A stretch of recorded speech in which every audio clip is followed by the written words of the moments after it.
Liverpool are back in Premier League action this afternoon. Another international break has been and gone. It's left behind more than a few headaches for Jurgen Klopp. The Reds travel to take on a Watford side looking to impress new boss Claudio Ranieri, who takes charge for the first time at Vicarage Road. It's a 12:30 kick-off for another fascinating game. It is Watford versus Liverpool, Matchday 8 of the Premier League campaign. Welcome along to the Matchday Live preview presented by Standard Chartered. Jason McAteer and Gary Gillespie are alongside me in the studio. Preparation's not ideal for so many reasons. First and foremost, Gary, we're missing our two Brazilian players because of the restrictions placed upon them after playing for their country. Yeah, well, I think we talked about this in September when it was an international break, and we were trying to thinking, like, can it get sorted out for October? Obviously it hasn't. You can understand the players' point of view. They want to go and play for their national teams, but it certainly puts Liverpool and Jurgen Klopp in a little bit of a disadvantage. You know, like, I think Alisson is obviously a key figure in the team. I don't have any problems with Kelleher coming in. I think he will be the one to come in. I don't have any problems with that. But ideally, you want to be playing your best team, and Alisson would be your number one choice. Fabinho is obviously going to be out as well. And it's not an ideal preparation for a game that's going to be a tough old game. Any time you play away from home in the Premier League, you're going to be asked questions. And as I say, hopefully something can get sorted out, because it really is punishing the football clubs. Yeah, and it could be accommodated. That's the thing. I mean, a 12:30 kick-off really does put Liverpool at a disadvantage. If you'd have moved the game maybe till tomorrow, give them the opportunity to get back, then that would have helped. But it just seems that the powers that be sometimes just don't want to listen or don't want to accommodate. And like Gary said, at the end of the day, it's put us at a disadvantage, which is, it's unfair. I think part of the reason for that is the fact that I think Watford didn't want to accommodate it. Do you understand that from their point of view? Yeah. Well, Liverpool are going to be out with the best keeper in the world and one of the best centre midfielders. Oh, no. We want it at 12. Yeah, they're not going to accommodate us, are they? But certainly the Premier League and the broadcasters. And I think you were saying, the broadcasters were going to play. They weren't adverse to moving it, were they? But the Premier League obviously didn't want to, and yeah, it's left us at a disadvantage. I mean, if we win the game, I'm sure everything will settle down, but I'm sure it'll be a talking point if we don't. But then you've got the same problem again come November, isn't it? The international break again in November, and we're talking about it in September. Surely it should have been sorted out, or something should have happened anyway. Yeah, you would have thought so, but sadly not. They've now gone straight to Spain in advance of playing, all being well, in the game on Tuesday against Atletico, so that's one positive, I guess. It is for them. We happily team will be out. We could have gone on the show from there. I suppose, Gary's touched on Quevin, we expect to come in. Yeah. And you would look at it and think he's got to be in a good place. Played for Ireland in midweek in the game against Qatar. So from his point of view, just on a high, his form should be good. Absolutely. I mean, there's an argument for both the keepers to get a start today, but Quevin... You can only play one, Jace, to be fair. No, but there's Adrian is a good keeper, isn't he? And I wouldn't... Imagine if he did play 2 goals. Has anyone ever done that? I think the game at the weekend, the game midweek against Qatar for Ireland, I think might sway the decision for the manager. I think the fact that he's probably more up to speed. It wasn't a great game for him. He kept a clean sheet. It was 4-0. He didn't have a great deal to do. But the fact that he was in an environment of playing and being around the first team and playing in front of fans, I think the manager will look at that and think, yeah, he's the one to go in the net today. But they're as good as each other. I mean, who would you go for if you had to pick one? I would go for Kelleher. Yeah, I think he's the one that seems to be emerging as the number 2. Adrian, it's tough on him, but I think Kelleher's the man for the job. Yeah. The way we want to play, playing out from the back, it tends to suit him more, I guess, in that respect. Elsewhere in the field, we touched on midfield. James Milner has played right back in recent games. Could be an option to come back into midfield, potentially, because we're light on bodies to a point there with Thiago, whatever, Curtis Jones now out. Yeah, there's a few missing, isn't there, in that area. I think you've got a bigger pool of players to pick from in the midfield area. Again, you would think that maybe like Milner will be the one that maybe comes in. Do you play Henderson in that holding role, or do you play James Milner in that holding role? But they have got options in that particular area of the pitch. Oxlade-Chamberlain might come back into the equation as well. Naby Keita is there as well, so they have got options in there. I think there's again, if Liverpool play at their best, how we know they can play, then we should have enough to deal with Watford. But you're never quite sure what's going to happen. It always throws up different problems, doesn't it? You know, players that have gone away international duty. You know, how many games have they played? You think James Milner will come in today because he's been at home, he hasn't been away.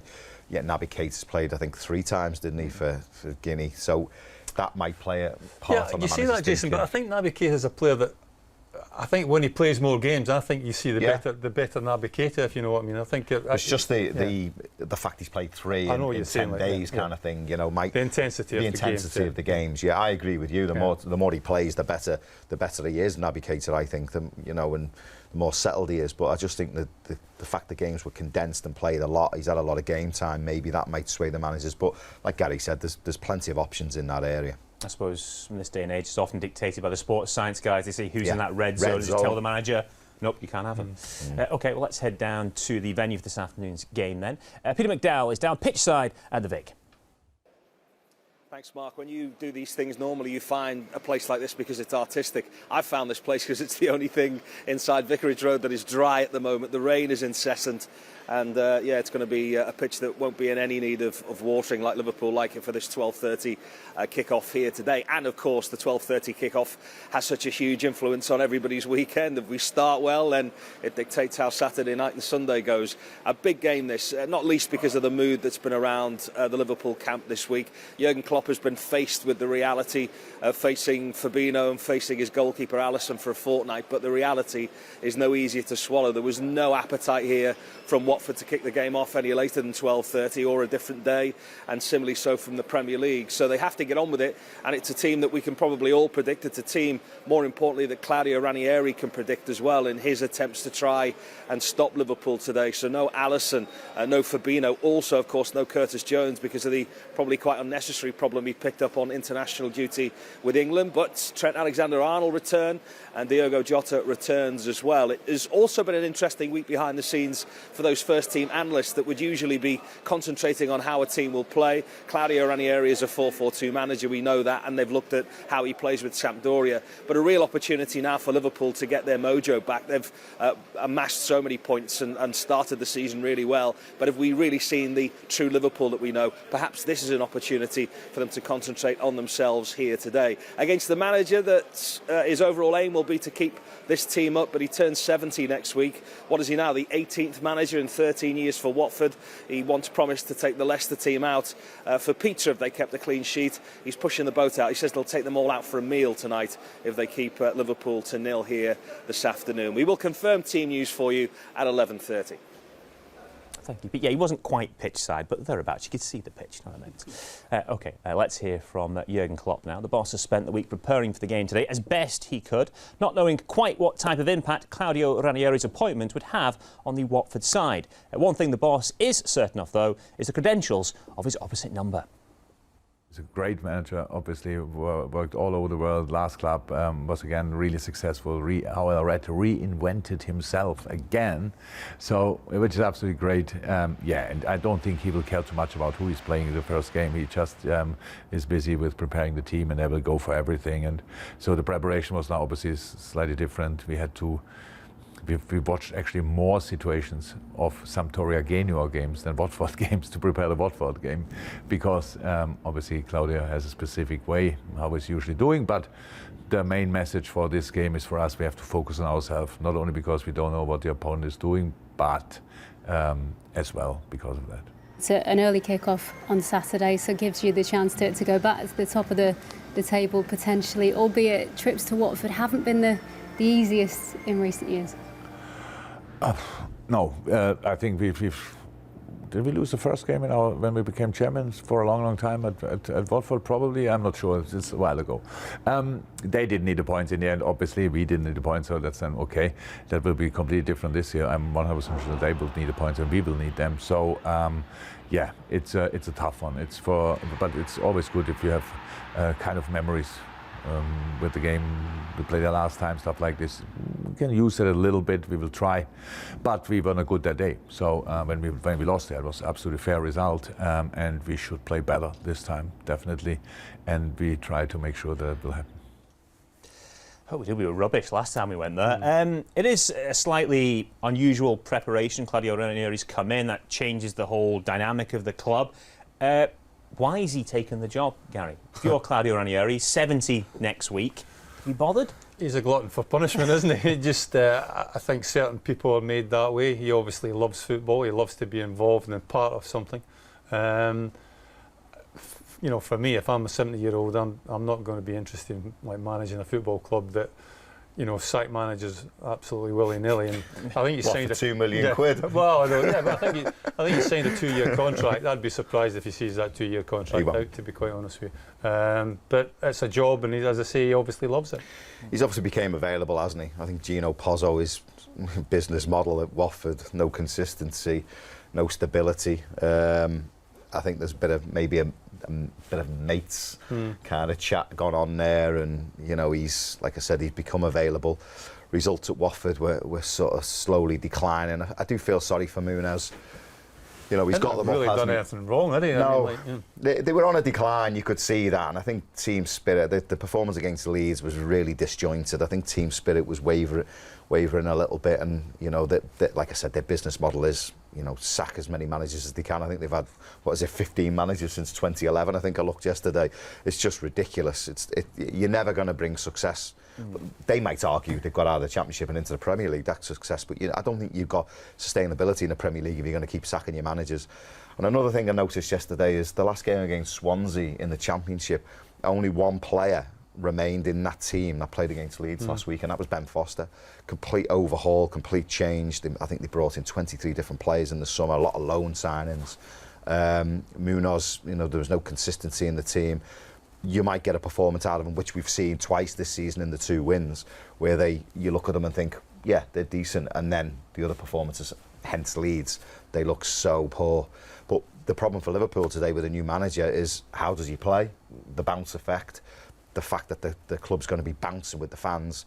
It's a game Liverpool need to respect, really, and kind of play their own game. It's their first game of the season again, isn't it? And like we saw what they did against Aston Villa, they played particularly well. But it's funny how the club has changed. Certainly back in my day, when you had like Elton John as like the chairman and Graham Taylor as the manager, there was a longevity there, and you know, it was kind of regarded as a very much a family-run kind of club. But that's totally gone out the window, and the business model has totally changed. I just wonder how Claudio will try and approach it. Do you think he will come in and look to change things straight away in a big way? Because, for example, Gary Ilk, he's been 4-4-2, as Pete touched upon. We heard from him, by and large. Or do you wait and get in and say, look, what best suits the players I've got here? Well, by and large, I think when you look at his success, certainly in the Premier League, when he took over Leicester, I think he very much kind of stuck with Pearson's kind of like formation. Certainly the squad of players didn't really change and alter that much. So I would imagine he'll do that again this time. I think he'll look at his strengths and his weaknesses and assess that quickly. I mean, obviously, he's not going to be able to bring too many players in till January, obviously.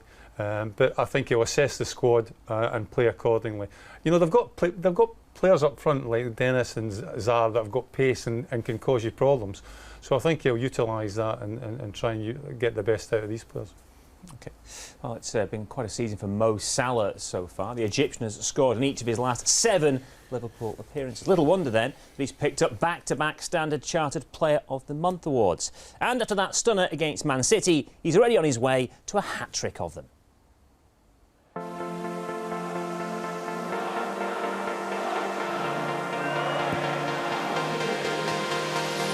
it comes to Salah. There it is! Coolest man inside Anfield. It's Mohamed Salah's 100th goal in the Premier League. Oh, Salah's there and scores. Incredible feat by Mohamed Salah. And he goes on. Oh, my word! Yeah, I'm happy as much as the team keep winning, and I'm trying to help always to score goals and make the team win the games. So that's the most important thing. You had 6 goals in September, 3 in the Premier League and 3 in the Champions League. To push you for a highlight, which was your favourite? Maybe I choose Milan. First time I scored against them in the Champions League, but yeah, I know it was also, we were 2-1 down, so yeah, it was an important game for us to get us back in the game. so I can choose this one. Okay, that's fine. In terms of records as well, personal records, you got your 100th Premier League goal, and then you also became the fastest player in Liverpool history to reach 100 top flight goals for the club as well. How proud does it make you feel to break those kind of records? Of course, I'm very proud to score. Always, any goal for me is very important, but to score the fastest 100 goal for Liverpool is something special, and always trying to score goals, always trying to help the team. But this one, I think it's more special to be the fastest one to score 100 goals. And that goal against Manchester City, just talk us through that and how you kind of navigate yourself into that position to take that strike. I think the atmosphere was great. That's what makes it more special. The fans, the Anfield, atmosphere. We enjoyed the game. First, we were not in our top performance, but the second half we strike back, and the atmosphere helped us a lot to play a good game. Individual awards are great, of course, but I'm sure what your sights are really set on is the title. Just looking at the Premier League at the moment, it's extremely tight at the top, isn't it? How would you assess the season so far for the team?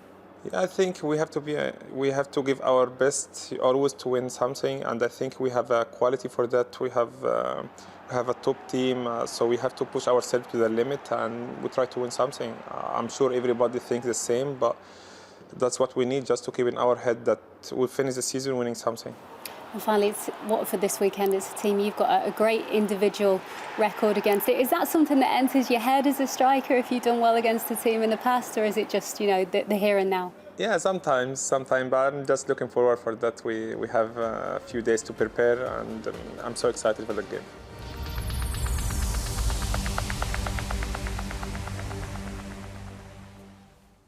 Yeah, in fine form just now, Mo Salah. Arguably as good a form now, Jason, as he has been during his Liverpool time. He's come back looking refreshed and raring to go this season.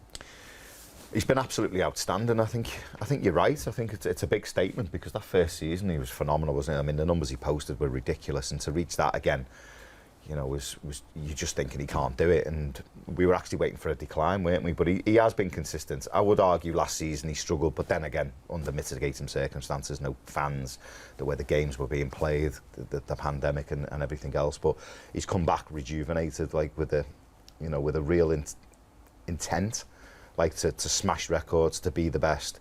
And I've said, I put him in the bracket now with the Ronaldo and the Messis with the numbers that he's posting. I think his overall game has changed as well. I think his final ball is a lot better. I think his decision making is a lot better. And I just think it's all clicking into place. I think he's got a great relationship with likes of Henderson and Trent on the pitch, and I think it all plays into performances we're seeing. I mean, we're looking at the goal against Manchester City. I mean, there's only a handful of players who can do that. And he's obviously one of them. I just wish he'd do that more often, go on his right-hand side, because there's so many times where he could create real havoc if he does that. And again, that's dictated by stats. You just look at his stats. His stats are phenomenal. But the biggest thing I think this season, his energy levels have increased for me. I would like to see it. The data on it, I think he runs more off the ball, without the ball, defensively and attackingly than what he's done in the last couple of seasons, and I think he's getting the benefits of that. Chance to score in 8 consecutive games across all competitions for the first time in his career. That just underlines the consistency of his return. However he plays in the game, regardless if he is delivering that level of performance, he still finds a way of contributing and scoring goals. Yeah, well, what he's got a team that creates chances, but he's also got the ability to create them himself. So you're always going to be scoring goals, aren't you, one way or the other. And like I say, the relationship he has with the other players around him, and Gary touched on it there, you can't play in this team, a Jurgen Klopp team, by just standing up front scoring goals. You've got to put a shift in, you've got to get back, you've got to press, you've got to do all the dirty stuff, which he doesn't really get a lot of credit for, but he does do it. You have to do it in this team. Yeah. Is it something like this is his 200th game or something like that? I think yes, I think it's like that. I mean, phenomenal, isn't it? I mean, never gets injured as well, plays on a regular basis, which is a great thing these days. Incredible stuff. OK, guys, we'll pause just now. That's all from us in the studio for now. But do join us for more of the same on LFC TV and LFC TV Go. This is how our Saturday will be shaping up. From 11:30, Matchday Live will have all the latest team news and previews ahead of the game. Then come kick-off at 12:30, Stephen Hunter and Stephen Warnock will guide you through all the action with live audio commentary. That'll be followed by an hour's reaction from the proceedings at Vicarage Road. Do join us if you can. Goodbye.